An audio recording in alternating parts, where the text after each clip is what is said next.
Con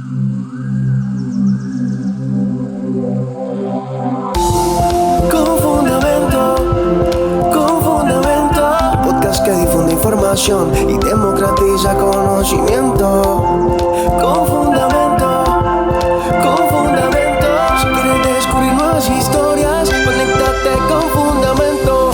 Un cordial, efusivo y cariñoso saludo a todos, a todas y cada una de quienes nos acompañan en este nuevo episodio con Fundamento. Hoy vamos a conversar con una persona muy especial, con una persona que ha dedicado su vida a investigar y a vivir lo que tiene que ver con la economía campesina. Nació en 1950, creció en Friesland, en el norte de los Países Bajos.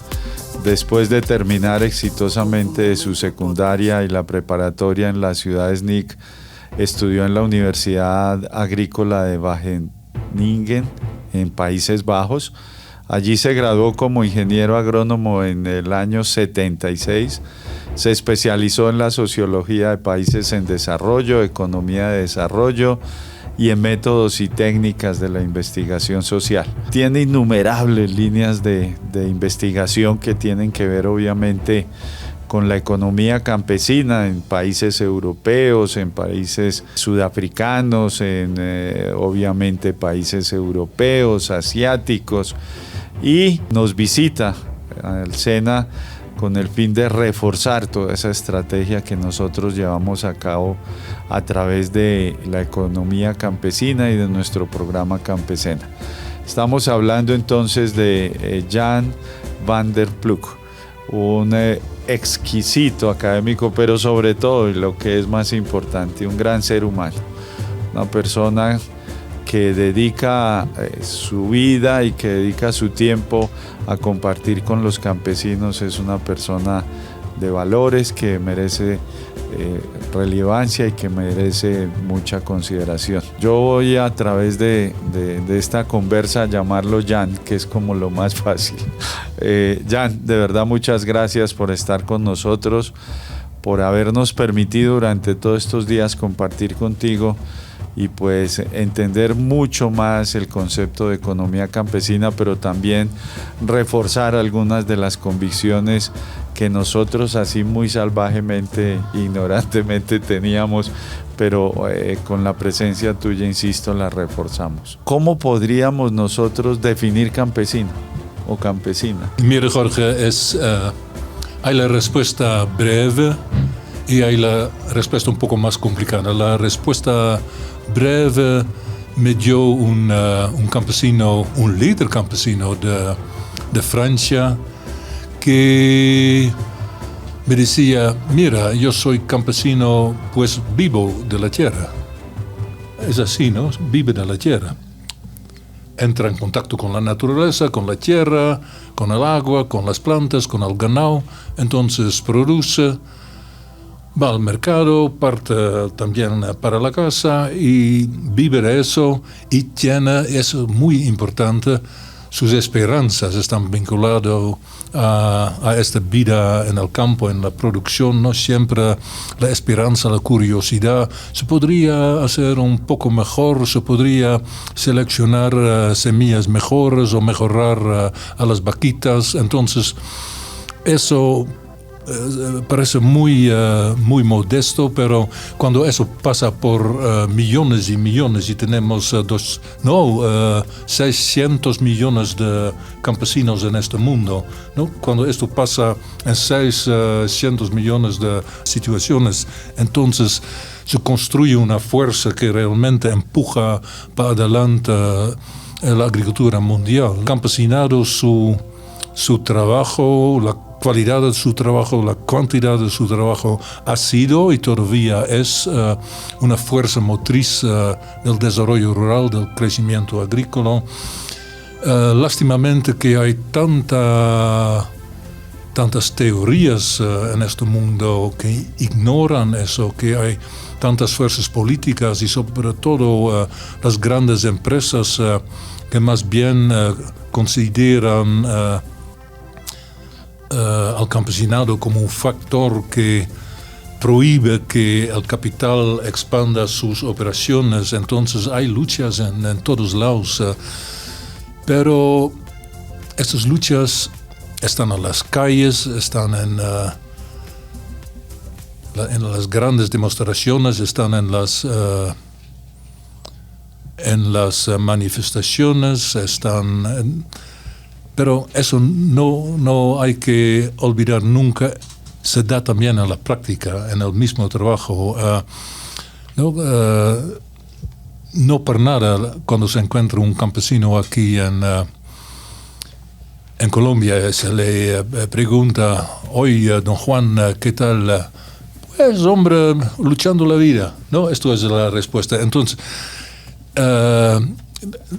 el proceso de trabajo para ellos es un modo de lucha, es un proceso para ir adelante. Yo apañé algodón en la mota, como dicen en Perú. Yo lo hice en el norte del Perú por varias semanas para conocer el trabajo allá en el cultivo de algodón, pero también en las unidades comunales de producción que habían creado los campesinos mismos. Y ya allá yo sentí que, bueno, uno se cansa mucho, todos se cansaron mucho, ¿no? El sol es un sufrimiento, es una lucha, pero se hace para obtener ganancias para la familia, para el hogar, para mandar a la niñez a la escuela. Eso es la niñez. Y yo me di cuenta en aquel entonces, caray, eso es, bueno, cómo viven los agricultores, los campesinos en mi tierra, en Frisia, ¿no? Y después, bueno, para sintetizar nuevamente esta respuesta larga, ser campesino es tal vez suena extraño, pero no lo es un modo para luchar, para poder andar adelante. En esa respuesta entonces está implícito la conclusión a la que tú has llegado y que uno puede mirar en algunos de tus textos, y es que la economía campesina es una economía centrada en el trabajo. ¿Qué quiere decir esto y cómo se lo podemos explicar sencillamente a quienes nos escuchan? Que la economía campesina es una economía que está centrada en el trabajo, porque hay otro tipo de economía que no está centrada en el trabajo. Sí, hay otras economías que existen, que giran alrededor del capital, que miran a obtener un lucro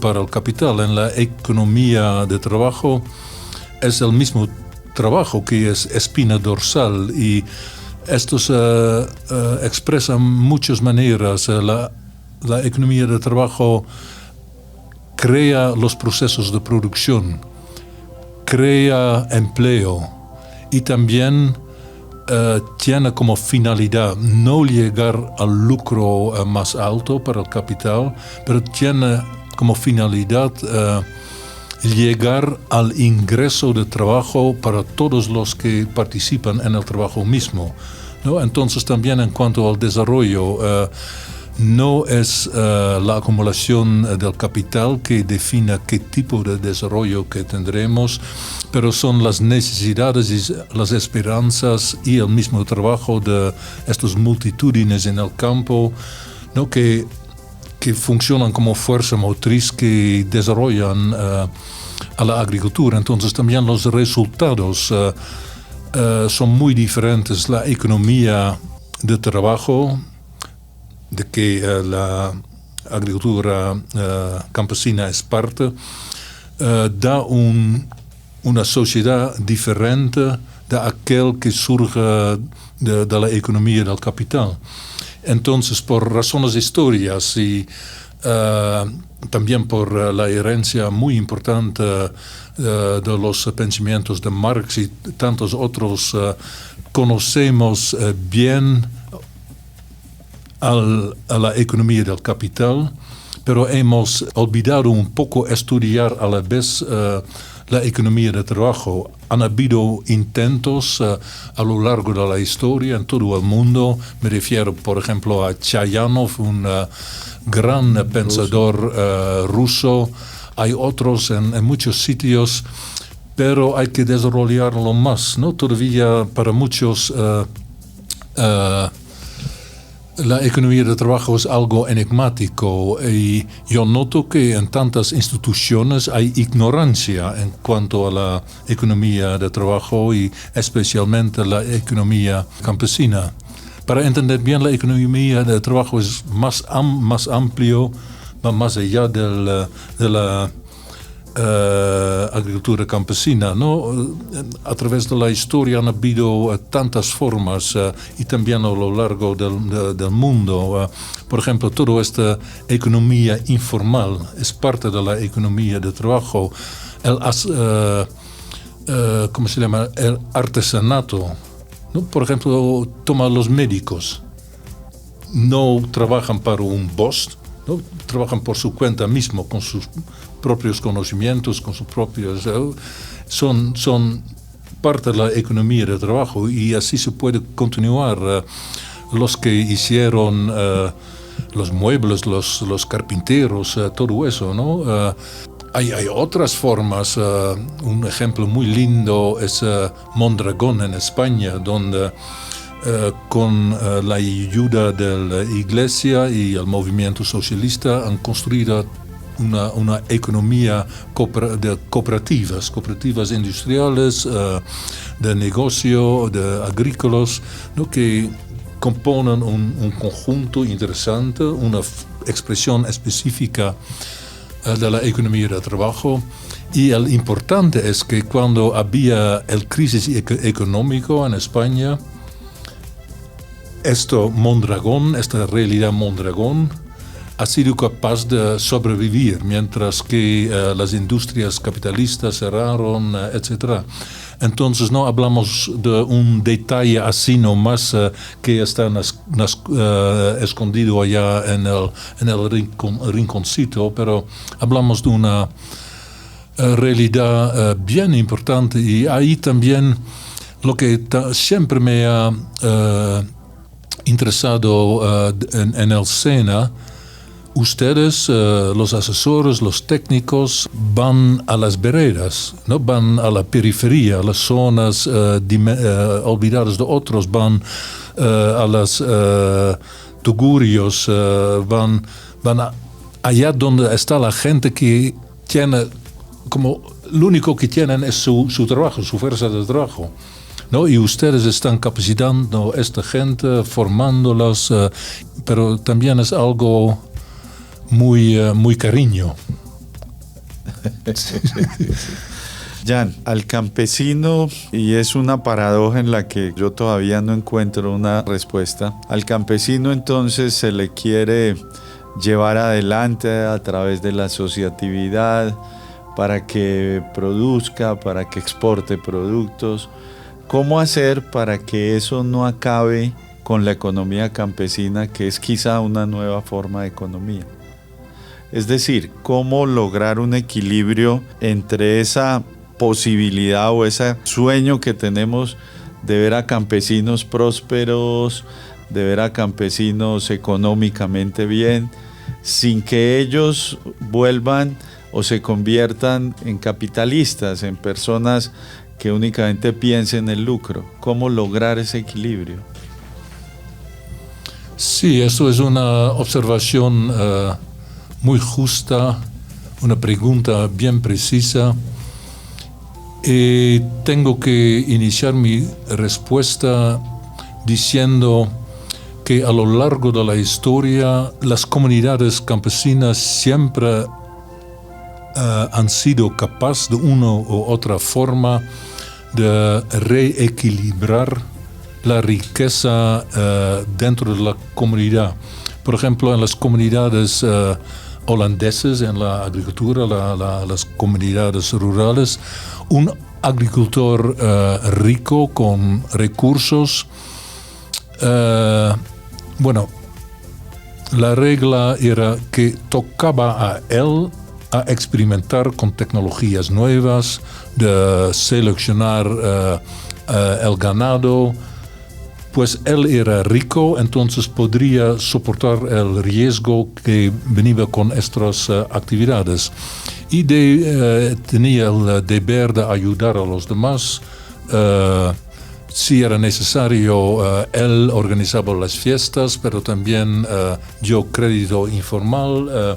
Y no tendremos que olvidar que, sobre todo los más ricos, muy chistoso, también tenían tenían más hijos, sobre todo más hijos y hijas que querían continuar como agricultor. Entonces, al final de la historia, cuando todos hacemos el último viaje, esta propiedad rica tendría que dividirse en partes iguales para todos. Entonces emergieron otra vez, digamos, 8 pequeños agricultores, ¿no? Entonces siempre ha habido un ciclo interno. Además de eso, había un repertorio cultural. Por ejemplo, en Italia, yo me recuerdo muy bien, la regla era que el repertorio cultural decía, mira, aquel agricultor que cultiva mucho tomate, tiene que, en la hora de la cosecha, tiene que dar empleo a las mujeres del pueblo y no hacer la cosecha con una máquina.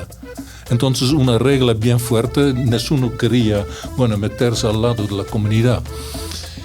Ahora bien, con la degradación surge la suma importancia de organizaciones campesinas nuevas que entienden que para los tiempos actuales necesitamos repertorios culturales adaptados. Por ejemplo, la Organización Mundial La Villa Campesina tiene como elemento muy importante en su formación no al patriarcado. Ya no va aceptado, ¿no? Estas organizaciones campesinas son también un factor de civilización. Añado el último elemento, la ironía es que en el mundo actual los grandes agricultores con sus deudas son los que entran en crisis mucho más frecuentemente, mucho más antes que los campesinos, tal vez con una finca mucho más pequeña, pero es más sólida, más autónoma, más resiliente, mientras que los otros muy dependientes de los mercados y a menudo quiebran. Es decir, podríamos llevar más bienestar al campesino y hay una barrera, hay un freno que es la cultura, su forma de percepción de vida, que es la que debemos reforzar para que no la pierdan. Exactamente, es la síntesis justa. Espectacular. Jan, tú ayer nos hablabas de 3 elementos que son vitales para una reforma agraria, que eran la asociatividad, la presencia de técnicos expertos en el territorio y la otra era la agroecología. ¿Por qué esos 3 elementos son tan importantes para una reforma agraria? Sí, yo diría que son elementos indispensables para una reforma agraria de hoy, ya no aquel de ayer, de la historia, pero la reforma agraria de hoy. Primer punto, el territorio. Siempre más los territorios representan riqueza, una riqueza multidimensional. Por eso también hay otros que se quieran acaparar de esta riqueza, ¿no? El territorio puede ser también una fuente de ingreso para los mismos campesinos. Así es ya en mi tierra. Y también es algo muy, muy poético. Se ve que allá donde los campesinos protegen al paisaje, el paisaje a su turno protege a los campesinos. La formación, sí, indispensable. yo siempre digo que la agricultura la mejor agricultura campesina merece los asesores mejores que hay. Pues contiene un potencial de desarrollarse, de ser un beneficio para la sociedad y para realmente reconocer estos potenciales, estas potencialidades para realizarlos. Necesitamos evidentemente a los campesinos, pero también a los asesores. He visto nuevas formas que se llaman de campesino a campesino, una formación de campesino a campesino. Que estamos haciendo en el SENA. Sí, es una de las localidades donde lo he visto, ¿no? Es una comunicación, una investigación de los campesinos y son asistidos por un asesor para hacerlo. Y bueno, estudian, ven, encuentran pequeños pasos para adelante, pero un cúmulo de pequeños pasos para adelante puede hacer un gran progreso. Y allá el interesante es que se combina el mejor de dos mundos. Se combina la sabiduría campesina con su conocimiento del terreno, con la ciencia, que también es una fuerza importante, y combinando estos dos, no en forma vertical, pero en forma horizontal, en forma cooperativa, en forma de respeto, se puede hacer cosas importantes. Yo estaba involucrado en este tipo de, digamos, investigación, acción, y disculpa, no era el punto central, no era muy poético, era estiércol. No, la pregunta era cómo podemos mejorar el estiércol, ¿no? Dando otra alimentación a los animales, trabajando en otro modo al estiércol, así que beneficia más al suelo, a la biología del suelo. Así que la tierra da más frutas sin depender de fertilizantes químicos. Y eso, bueno, ha sido un gusto hacerlo. Y también yo me di cuenta, mira, aquí estamos haciendo algo que a lo largo de la historia pasó, ¿no? Que el estiércol siempre ha habido, el gran histórico francés, ¿cómo se llama?, de la agricultura, hacía un síntesis diciendo, hay tres cosas importantes en la historia agrícola: estiércol, estiércol y estiércol. Bueno, este siglo lo hemos bloqueado, ¿no?, con fertilizantes químicos, pero ahora regresamos a eso, y es chistoso y incluso un placer trabajar con campesinos para mejorar el estiércol. El estiércol, bueno. Bueno, ya casi nos está esperando un hueso de marrano en la perseverancia. Entonces, una última pregunta. ¿Cómo es el nuevo campesino? Ese texto tuyo es espectacular y nos toca mirar cómo llega más a nuestro país, porque la edición no la consigue uno. Pero ¿cómo es el nuevo campesino?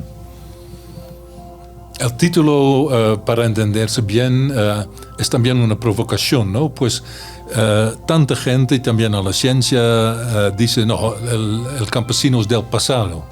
Entonces, hablar del nuevo campesino, ¿qué pasa? Muchachos, no puede ser, ¿no? Es de ayer, ¿no? No, mira, en serio, muchos agricultores se mueven nuevamente en la dirección de la agricultura campesina, ¿no? Obteniendo más autonomía, trabajando más con la naturaleza, y más hay jóvenes que entran en la agricultura. Es también muy interesante, ¿no? Gente con educación, formación universitaria, incluso con una historia urbana, pero van al campo para hacer florecer la tierra. Son también nuevos campesinos. Y últimamente los pobres en las grandes ciudades, muchos de ellos también buscan posibilidades para entrar, también son nuevos campesinos. Entonces hay múltiples rutas hacia esta realidad de una agricultura campesina nueva. Sí.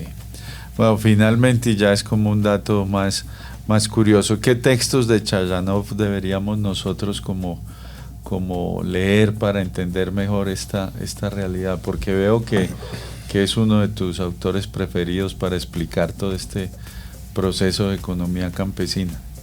Sus obras clásicas se debe estudiar, pero hemos tenido la fortuna de encontrar algunos textos desaparecidos, pues sus obras eran prohibidas en Rusia, pero en algunos rinconcitos los compañeros de allá han encontrado textos de Chayanov, incluso muy interesante, textos de formación. Él también trabajó como ustedes en el SENA, ¿no? como técnico que andaba al campo. También era muy activo en la formación de cooperativas. Bueno, estos textos han sido traducidos. Hay introducciones que explican la relevancia actual. Una de estas introducciones es de Theodor Shanin, otro gran conocedor de el campesinado ruso, y muy lindo, otro amigo de América, James Scott, que también un gran académico, ha hecho la carátula, y esto es disponible, es free access, se puede encontrar por todo, vale la pena estudiarlo. Sí. Es un autor que seguramente estaba olvidado y se reivindica y muy importante. Jan, muchas gracias por aceptar esta invitación a compartir tu historia con una pasión que de verdad es bien contagiosa. Esto fue Con Fundamento. Siempre es un gusto interactuar con ustedes por este medio. Los esperamos en un nuevo episodio. Gracias por acompañarme y, como decía mi abuelita, mucho fundamento. Esto fue Con Fundamento, un podcast de Jorge Eduardo Londoño Ulloa. Gracias por acompañarnos y mucho fundamento.